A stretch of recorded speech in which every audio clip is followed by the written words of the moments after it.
Welcome once again to Lehto's Law. Here's Steve Lehto. Jonathan sent me an article, and this is a topic, I've talked about it a couple times before, but this is a good wrap-up or an overview of the topic. And it's one of those things that I think most people recognize that this is coming. It's something that's going to happen. And there's not a whole lot we can do about it except complain and hope that people who understand this market will recognize what a bad thing this is. Maybe we can delay it a little. But oddly, every time I talk about this story, I get pushback from one or two people who go, Steve, that's not happening. That is not happening. You're making this up. And I've had people get very angry with me. What can I tell you? I make people angry.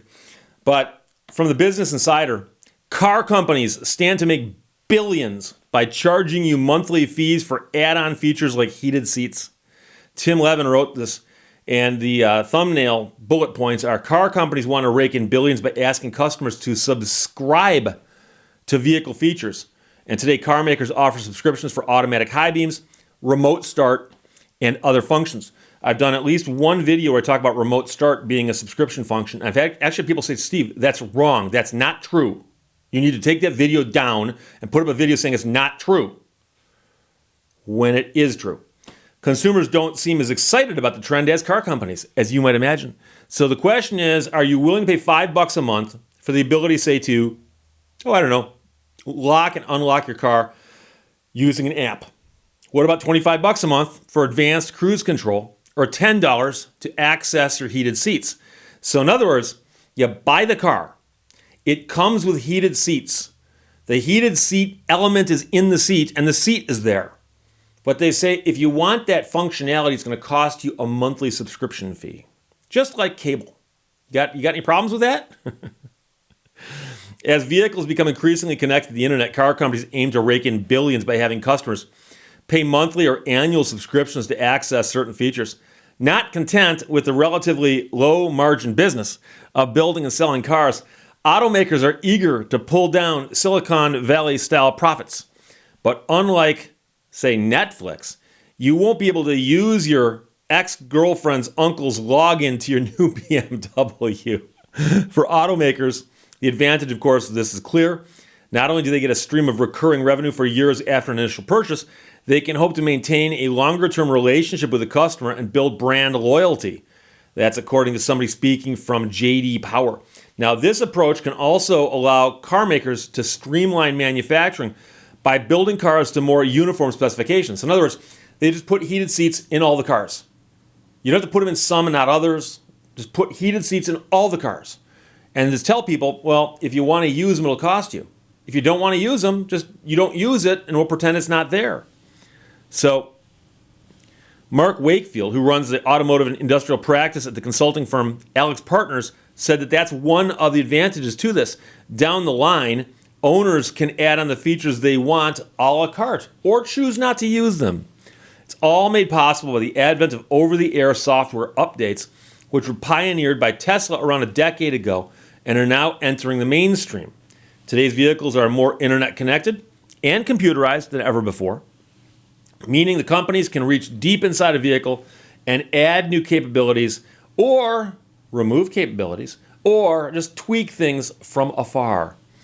Brands including Lexus and Toyota and Subaru invite owners to pay for the convenience of being able to lock or start their cars remotely through an app. It's one of the things I've reported on before that some people simply refuse to believe. In some BMWs, you can pay to unlock automatic high beam headlights, which dim for oncoming traffic. In 2020, BMW floated the idea of pay-as-you-go heated seats and steering wheels. Not the use of the steering wheel, but the heated steering wheel. General Motors and Ford both offer subscription plans for their hands-free highway driving systems. And by the way, at least one person, if I don't mention it, will comment below and say, Steve, they could say, if you want to use your steering wheel, we can charge you for that. I mean, they could. Wouldn't go over real well, but some people may welcome the ability to only pay for the features they actually want rather than a big bundle of add-ons. But car companies still haven't figured out exactly what customers are willing to pay for and what feels like a frustrating upcharge. And you may know this, but if you go to a car dealership and you say, I'm just looking at a vehicle, pick a vehicle. So you're looking at Ford Explorers, right? Pick just an example. You're looking at Ford Explorers, and you sit in a Ford Explorer, and you're going, yeah, I really like this. But you know something? I don't like these seats. I don't like the material. can I get the seats like in that Explorer, but in this Explorer with this infotainment center package or something? And they'll often go, oh no, there's a package, you see, and you have to get that, buy the upgraded package. Or if you want the certain wheels, you're also going to have to pay for some other trim things on the outside of the car. And the car companies have been doing that for years, where they bundle a bunch of stuff into packages, and they might be doing it for ease of manufacture, like the earlier person said. So a car's coming down the line, if it gets these wheels, it also gets these bumpers, or whatever it might be. And so they're saying, hey, the car company could actually just put everything on the car and let you pick and choose. How much you want to bet they're going to say, oh, you can't actually pick just this or just this. You've got to pick these 3 things or these 3 things. But if you want this, you got to get this. And it's coming, I guarantee it. So in 2019, BMW abandoned a plan to charge $80 a year for Apple CarPlay after widespread pushback. In December, Toyota said it would review a subscription plan that unintentionally paywalled use of the key fob for remote start.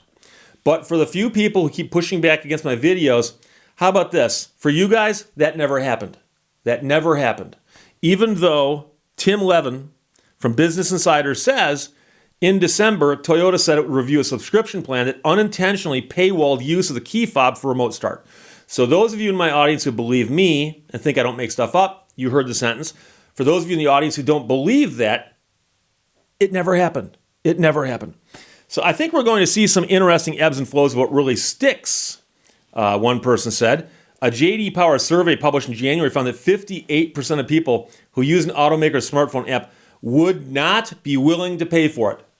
Would not be willing to pay for it. And I'll tell you right now, I actually had an app on my phone. And I've told the story before about how I bought a Ford Explorer a couple years ago. I still have it. And I had a great salesman, great dealership experience. Everything went well. I loved the experience. I did a whole video about it. I liked it that much. And the guy told me, he goes, Steve, he goes, the only thing I'm going to kind of lean on you about, he goes, I kind of want you to put the Ford app on your phone.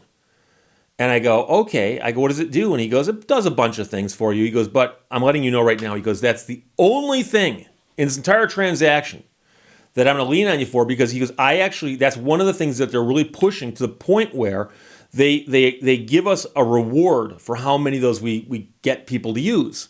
He goes, it's a free app. It's a free app. He goes, so it doesn't cost you anything. Just go to the motions of getting the app on your phone and I'll get a benefit from it. And I liked the guy. So I said, sure, it cost me nothing. I loaded it.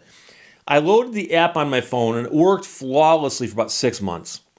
And among the things it would show you is how much fuel was in the truck by looking at your phone. So my truck can be down in the parking lot and I'm like, do I have to get gas? I look at the phone. It also shows me how much tire pressure I have in all 4 tires. So if one of my tires gets low, the app will tell me, you have a tire that's low on air. And what happened was I had a tire that got low on air. I went and put air in the tire. And the app continued showing that the tire was low. And I refreshed it, went through several cycles of the phone being turned on and off. Every now and then I go back and look, the app kept saying. And the problem is that the app would push a warning through saying your truck's got a low tire on it. And if I could ignore that warning being pushed through, I wouldn't have done this, but I finally removed the app. And I did some research on the internet, and I found several people who said, yeah, the Ford app's got a problem because once it gets triggered to say you've got a low tire, you can't clear that. And somebody said, reload the app and that'll fix it. I reloaded the app and it said, you've got a tire with low air pressure. But I mean, I can get in the truck and press a button and it shows on the dashboard that all 4 tires are perfect. But the app kept saying it. So I removed the app and threw it away. If I had paid for that app, I'd be pissed. But I didn't pay for it. It was free. So I hope I kept it long enough to reward my salesman. And Paul, if I didn't, I'm sorry, but the app was annoying me. Automakers run the risk of making customers feel like they're paying twice, once for a function to be built into the vehicle and again to activate it. They may have more luck asking people to subscribe to brand new services rather than familiar features. So in other words, instead of charging for the heated seats, charge for the driver's assist. Still, automakers see dollar signs. Stellantis, which used to be Fiat Chrysler. Ford and GM each aim to generate at least $20 billion in annual revenue from software services by 2030. Over-the-air capabilities open up huge opportunities for car makers to introduce new subscription or pay-per-use features over time. According to the experts, someday you may be able to fork over extra to make your car more efficient, sportier, or in an electric vehicle, unlock extra range for road trips. I'll tell you right now, they came up with a way to get the car to charge itself over the air. In other words, your car is dead by the side of the road, but you can press a button to put more electricity in your car. People will pay for that. But the other ones, no. It ain't going to go well. So, unfortunately, it's coming. It's coming. And a lot of other things have come along the way that we've stood idly by and said, what are you going to do? And a lot of it was federal mandates. I mean, I remember when cars got all the smog controls on them, we went to unleaded gas. People hated that, but that was mandated by the government. So that's one thing.